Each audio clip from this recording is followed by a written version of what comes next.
be to assert the domain of Idaho's sovereignty. And a couple examples here. The Biden administration's change to Title IX and the Blaine Amendment, which I'm not familiar with that. Anyone like to take a stab at that? Elaine?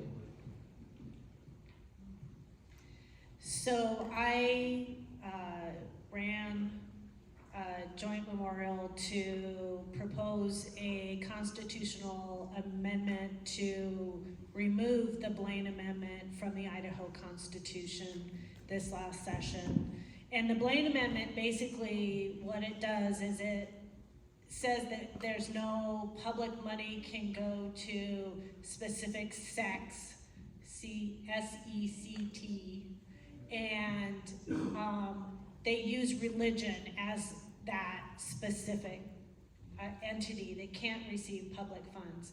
And there have been several Supreme Court cases that have proved that that is unconstitutional, and you can't give to a private entity and not give to a religious entity. And I was told that it got held in committee, and it got held in committee because we were asked to have it held in committee for other pieces of legislation that could be affected by it. I've been told by senior members of the House that it would pass both the House and the Senate, but our big struggle would be getting people to vote to get it off our Constitution, because what happens is it goes on the ballot and we have to have 2/3 of the people of the state vote to take it out of the Constitution. So we did have, I just was informed this last week that there is a federal case filed in the state of Idaho where a school was, so a church was holding their services in a charter school, and this charter school was applying for a grant. And the people who administer this grant said that you cannot be approved because you have this church and this school, and you have to cut the lease with this church in order to qualify for this grant, and the school did just that. So there is a federal suit that's going to happen, so I will run this repeal again this next session. Okay. Go ahead, Ben. I'll really quickly, I'm going to give you the information to sign up for my newsletter. This is actually quoting one of my newsletters. If you go to Substack, it's Ben for Idaho, the number 4. This is what I wrote in a newsletter actually last session. And it just outlines the 3 separate but related rulings by the U.S. Supreme Court. The first was Trinity Lutheran Church of Columbia versus Comer, in which the court ruled that, quote, "This court has repeatedly confirmed that denying a generally available benefit solely on account of religious identity imposes a penalty on the free exercise of religion." So that's pretty clear. The next decision, Espinoza versus Montana, said Justice Roberts stated, "The Blaine Amendment was born of bigotry and arose at a time of pervasive hostility to the Catholic Church and the Catholics in general." Finally, in the June 21st, 2020 Supreme Court ruling, Carson versus Macon, Justice Roberts explained in his opinion that, quote, "A state's anti-establishment interest does not justify enactments that exclude some members of the community from an otherwise generally available public benefit because of their religious exercise." Really, really clear rulings from the Supreme Court. There's no way that we should have this. It's dead law in our Constitution. It should be removed, and I'll support however I can to get it removed. Anybody else? Title IX, any comments on that? Okay. This one, perhaps someone could just kind of explain a little bit how this came about. If Idaho is a sovereign state, how is it that 63% of the land is federal? I believe we've already discussed that. It is a problem, but I think... Actually, there's a map. I didn't catch all the question. There's a map that shows the United States, and it's got, as you moved west, the federal government held on to the land. There was a thing called the equal footings doctrine, and when states became states, they were supposed to be given equal footing. Finally, in the 70s, they changed some laws because Congress decided maybe they'd like to hang on to that land. And so that's it's a federal thing. They did it. Most states, all the eastern states have primarily control their land, even Hawaii does. But the western states, they held it, I think it's in the 90 percentile in Nevada. So, and Alaska's really bad too. But basically, the federal government recognized the value, meaning mineral value, different things in this land. And so they thought maybe they'd just like to hang on to it, and they did.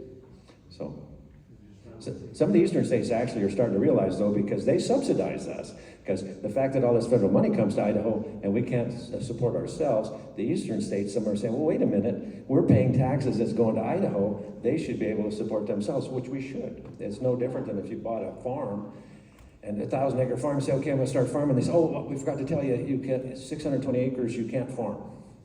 So you're gonna have to try to make it with the 380 acres, and that's kind of what we're dealing with as a state. Thank you. Okay, this next question, I think all of you should at least give it an answer. Do you support a convention of states? Please explain, yes or no. Some of the ideas with a convention of states is that you could establish term limits for our federal legislators and elected officials, fiscal restraints like a balanced budget, and address other federal overreach. And this is something that has been discussed a lot. I believe Mark Levin, probably about 15, 20 years ago, kind of introduced it, because it is a method to try to restrain the federal government through the Constitution. I'll start with Doug.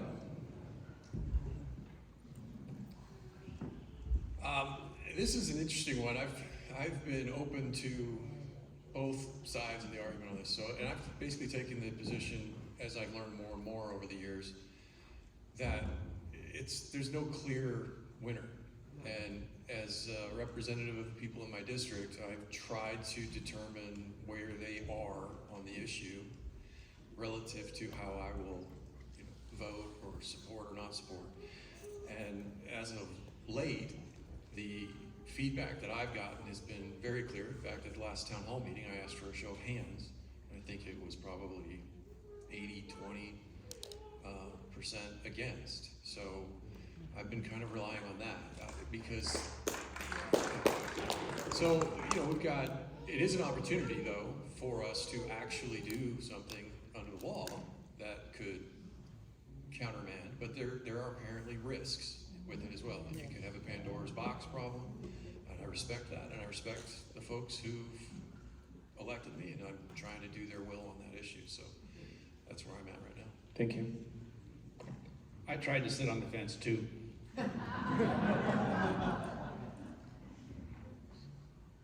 There's a lot to be said about this. Years ago, and this is probably more than 10 years ago, we've been addressing this issue. I went to a meeting where they were proposing this, and the proponents were strong, lawyers and people high in government. And the question I posed to them was, it seems to me the Constitution would work fine if we would just get the Supreme Court out of it. What are you going to do about the Supreme Court's decisions twisting the words of the Constitution? And they didn't really have an answer. That could be addressed is as far as they would go. But the idea that we're somehow going to have to limit the issues that would be addressed in any kind of an Article 5 convention, limit those issues when the issues are myriad.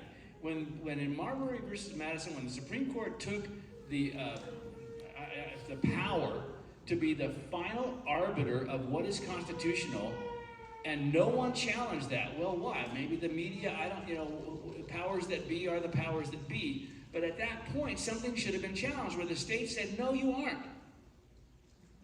Now, there are states that are trying to, and you may remember, I did the nullification bill that I did when my first year there was basically saying that the state legislature should be the last arbiter of what is constitutional. We make that determination. And I think that this case I mentioned earlier on the Brady bill, that Supreme Court decision is pretty clear that the power of the state and the power of the federal government were designed to offset one another. And if that's the case, a constitutional convention is superfluous. It is an area that is keeping us thinking, yeah, that will solve this problem, or this will solve the problem, when we just need to get back to the Constitution as written. And some of these amendments... Thank you. One more thing, and it's an impossible task. The states should be appointing your U.S. senators. All right, 1 minute if we could, 1 minute. I'll be brief. I really respect my good seatmate here. I would be in favor of an Article 5 convention. I believe that our founders put that in place because they knew that we could come to a runaway federal government, and that I believe that with how it's drafted currently and what I've seen, I believe there are the proper side rails to keep it on board and hopefully take back control from the federal government. So I would be in support of a convention. Thank you. Joe? Mediocre. Also, I'm a firm supporter of it, and some of you may know I was a participant in the recent simulated Article 5 convention in Williamsburg, Virginia last August to talk about the courts. We actually did come up with a resolution which would be proposed as a constitutional amendment, which would solve the court problems, and that would allow the states with a 2/3 majority in voting to override a decision of the Supreme Court, which returns the powers to the states. And Article 5 is a means to get power back to the states. The federal government is absolutely out of control. We all know that. There is no chance at all that the federal government the Congress is ever going to impose term limits. We know that. That's just not going to happen. If you believe in term limits, you have to find another way to do it. And Article 5 would allow that to happen. So I'm absolutely a supporter of that, and I could go on for hours, but I'll just pass it on. Okay, that's your minute. Thank you. Ben? So this is a contentious issue. I have people that I respect immensely on both sides of this argument. I first of all believe that it's clearly in the Constitution, and it's clearly there for a reason. So because of that, there's no way I could say I would never support it personally. But I think it comes down to timing and the risk of doing something versus not doing something. At this point, currently, I believe there's other avenues that we can continue to pursue, but I'm open to input. I think that it's clearly a possible way to solve a major problem. And so, I guess I have an open mind right now. I'm saying the risk based on my understanding and what my constituents have told me they want. I'm on the no side, but I could see getting to the place where we have to do something. Thank you. I go back and forth on this one as well. They've brought in some very good people to talk to us about the convention to try to help us understand it. I am on the no side at this point because, like what Vito said, we're not following the Constitution. So if we change it or propose an amendment, how is that going to fix the fact that we're not following the Constitution? So that's why I lean towards the no side. But I'm with Ben. I keep an open mind. If I have enough constituents that come to me and tell me that they are in favor of it, then I am the representative of the people. So I would be open if I got enough people that came to me that convinced me this was the right thing to do. When you sit, when you sit on the fence or in the middle of the road, you get hit by traffic going both ways. So I'm not going to be a fence sitter or a middle of the roader. I am taking a firm stand against the Convention of States. And the reason for that is, as one of the founders said, our government was founded for a moral and religious people. Those are the ones responsible for the enforcement of the Constitution, Now, if you think that Idaho is a red state, one of the reddest states, we're told, with the least amount of regulation, I personally would not feel comfortable sending our entire legislature to the convention to represent our state.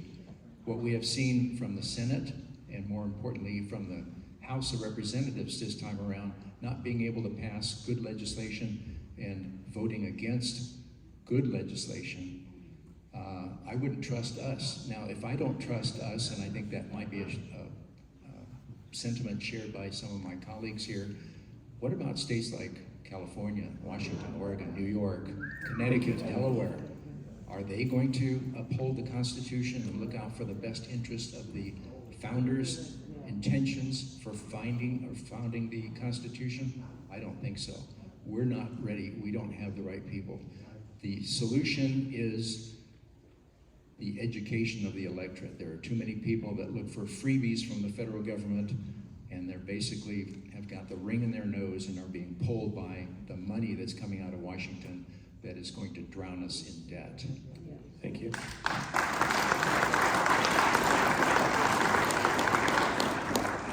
And I also am a no. Most things I was going to say have already been said. Basically, I believe that the Constitution is an amazing document. Those guys thought of most everything. I'm stunned when you look back at, you remember the hanging Chad thing in Florida way back in the day? They had a mechanism to solve that thing if it worked out even. I mean, how did those guys think of that back then? They were an amazing group of people at an amazing time. God ordained this country by putting those people together, and he blessed us beyond any nation on earth. But the problem is we're not paying attention to the Constitution now. So if you change the Constitution, say you have to have a balanced budget, it won't make any difference because nobody pays any attention now. We have to get back to that.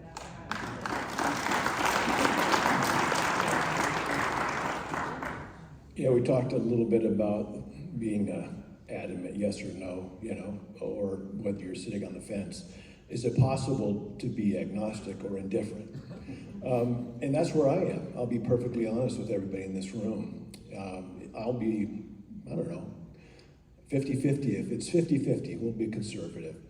50 for it and 50 opposed to it. Would I be willing for something that I don't necessarily have a lot of heartache to have take place to alienate 50% of my constituents? Not at this time. This is a very personal thing. You look at JBS versus Mark Levin. I mean, you can draw the battle lines, right? Like I said, I think in one of the committees, it's like, or in caucus, it's like looking at a bad Civil War reenactment, right? To me, it is the most divisive issue in the Republican Party. It's pitting this great party against one another over their firmly held beliefs that this is the answer. For me, I'll be open that if the tide changes and this is found to be in a large majority of the people I represent, and the tide changes, I represent the people, and I will represent accordingly. But right now, I'm agnostic, I'm indifferent. It's not worth the battle. It's not worth dividing this party. We had 3 proposals this last session for Convention of States. One was for a balanced budget amendment, one was for term limits, and the third one was a more comprehensive list of things they wanted to change. And they were being sold as if the legislatures would have control over the delegation that went from our state, and if the delegation got out of line, that we could pull them back or even charge them with a felony. But the Congressional Research Service wrote a paper on how this Article 5 convention would operate, and according to the Congressional Research Service, the states will have no control over it, Congress will have total control over the Convention of States, and so for that reason, I'm a no vote on it. And I think if we just went back to the Constitution, and if we allowed the Treasury Department to manage our money in conformance with existing United States code, without changing the US code at all, we get rid of 2/3 of our problem, and we got rid of the Federal Reserve System that creates money out of thin air. Thank you. All right,